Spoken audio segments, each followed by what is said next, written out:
ओम नमः शिवाय। ऐसा कहा जाता है कि शिव जब क्रोधित होते हैं तो वो तीसरी आँख खोलते हैं और उसमें से आग निकलती है और प्रलय भी आ जाती है। सब कुछ नष्ट हो जाता है, विध्वंस हो जाता है। लेकिन ऐसा वास्तव में नहीं है, यह सांकेतिक अर्थात प्रतीकात्मक अर्थ है। जो भी व्यक्ति शिव की तरह साधनारत होने वाला हो, साधना तपस्या द्वारा चित्त को एकाग्र करना वो कर लेता है या उसको साध लेता है, तो वह भी शिव की तरह ही तीसरा नेत्र पा सकता है। शरीर की चेतना की सारी ऊर्जा एक जगह एकत्र हो जाती है।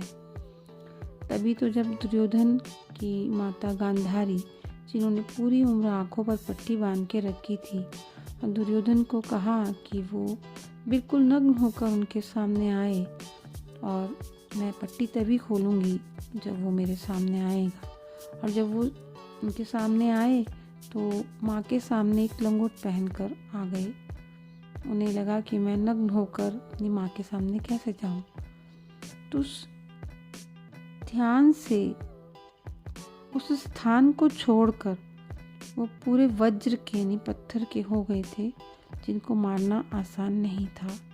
तपस्या साधना से उनके अंदर भी इतनी ऊर्जा हो गई थी कि वो उस ऊर्जा शक्ति द्वारा अपने पुत्र को वज्र का बना पाई। यदि और साफ साफ कहें तो त्रिनेत्र का अर्थ है कि मन की आँखों से अर्थात अहंकार को भुलाकर जगत और अपने आप को अलग अलग जानना, स्वयं के बारे में जानना कि हम कौन हैं और हमारा इस संसार में जन्म क्यों और किस लिए हुआ है, जीवन का उद्देश्य क्या है। इन दो आँखों से तो हम इस जगत की वस्तुओं को ही देख पाते हैं, लेकिन यदि हमें शिव को देखना है, शिव को जानना है, तो हमें इस जगत के पार देखना होगा। और उसके लिए पहले हमें आत्मज्ञान करना होगा, एकाग्रचित होकर अपनी पूरी ऊर्जा को एकत्र करके संगठित करके। यदि हम कर पाते हैं ऐसा, तो हमें भी तीसरा नेत्र मिल जाएगा और वो जब खुलेगा तो सभी नश्वर चीज़ें समाप्त हो जाएंगी और हमें शिवत्व प्राप्त हो जाएगा, क्योंकि शिव ही है सत्य ब्रह्म जो नश्वर है और वो हमें मिल जाएगा।